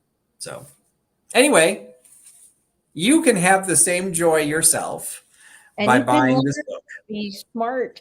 Become smart. What you do is you read the book, learn all the answers, then you seal it up and give it to yourself as a gift. and say, oh, Patrick from Trusty Huckster sent me this as friend mail. Let's play. And then freak the shit out of all of your friends. So you're going to know all the answers. Yeah, they'll be like, how did you possibly know those answers? So $5, either to feel stupid or feel all powerful. $5. So for $5, you get the book of 21 by giving me number 70. $5, number 70 for the book 21. That is just such a fabulous piece, Patrick. I love it. I have considered, Dana, I have a version of Cards Against Humanity. It's not even a version, but there's you can buy blank cards to make your own.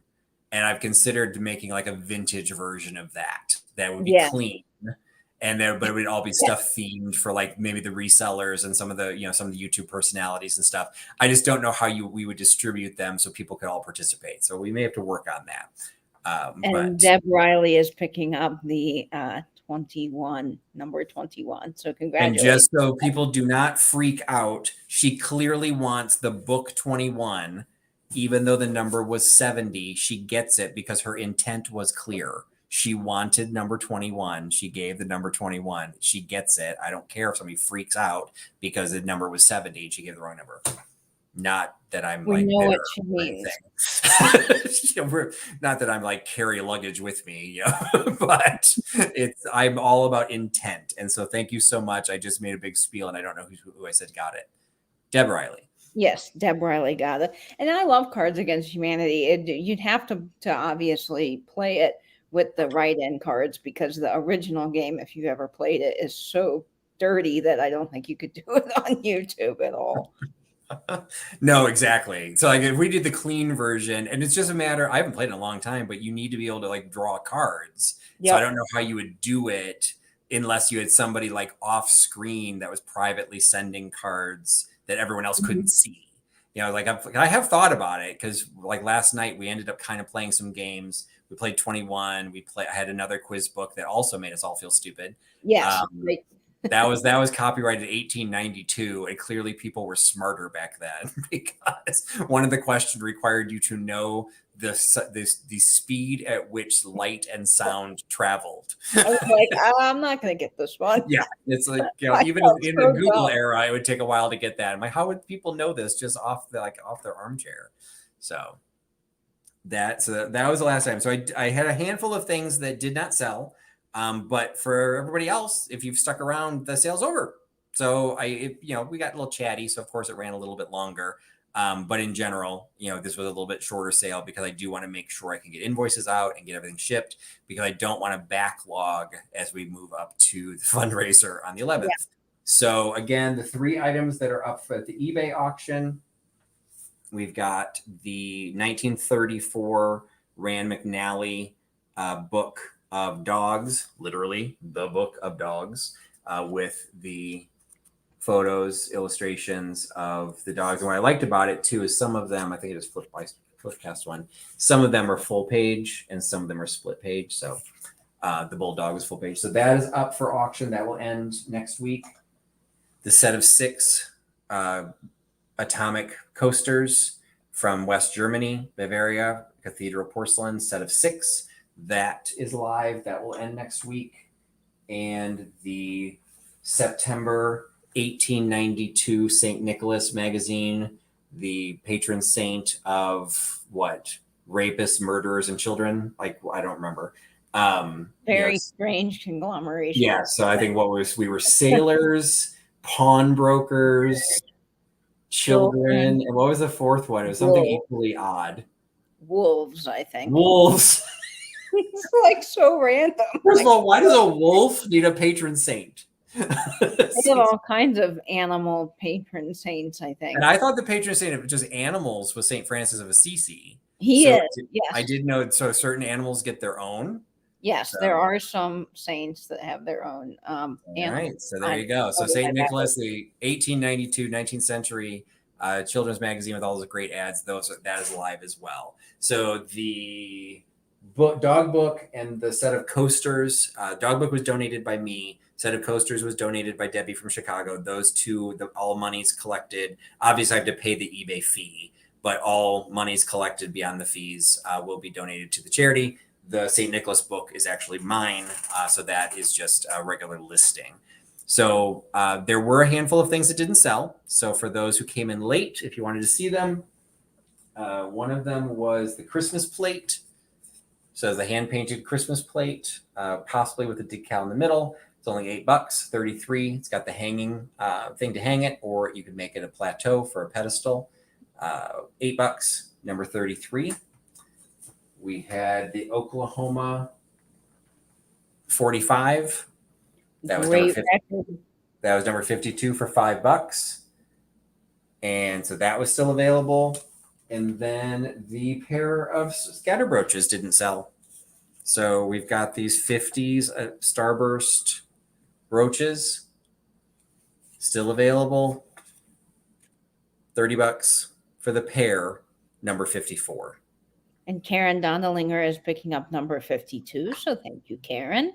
All right. Thank you, Karen.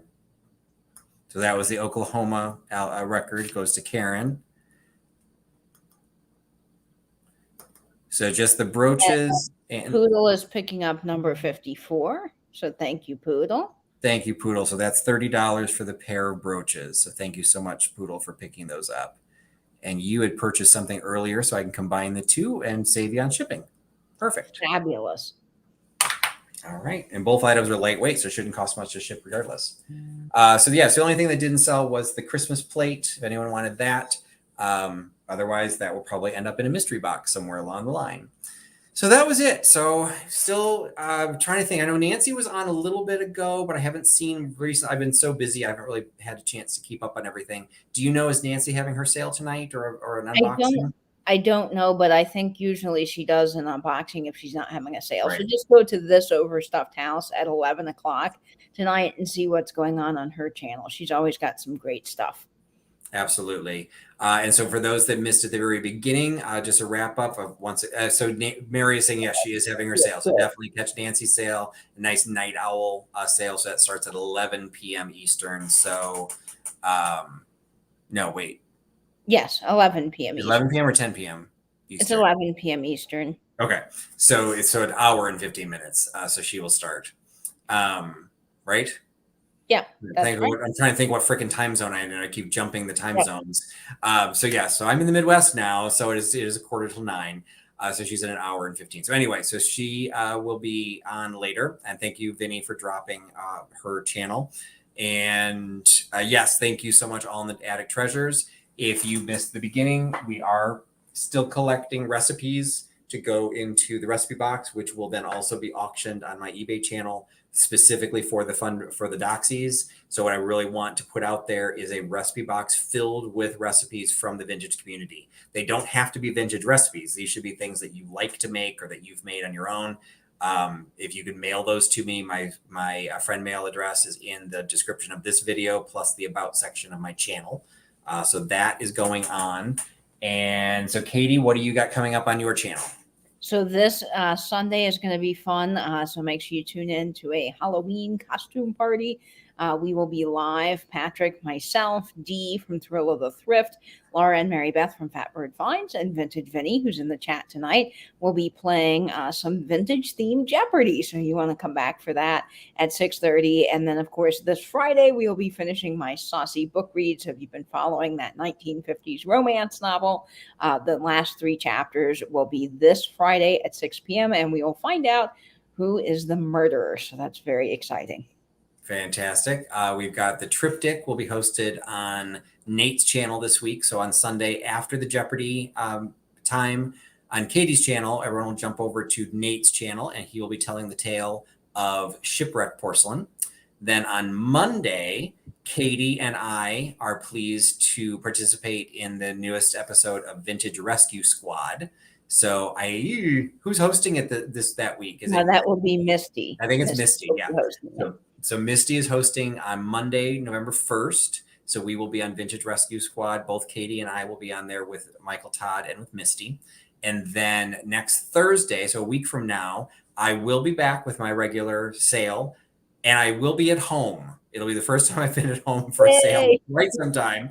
I will be at home. But earlier in the evening, I see that she has joined the chat. Beth from Carolina Princess Sweet Treats and Pretties.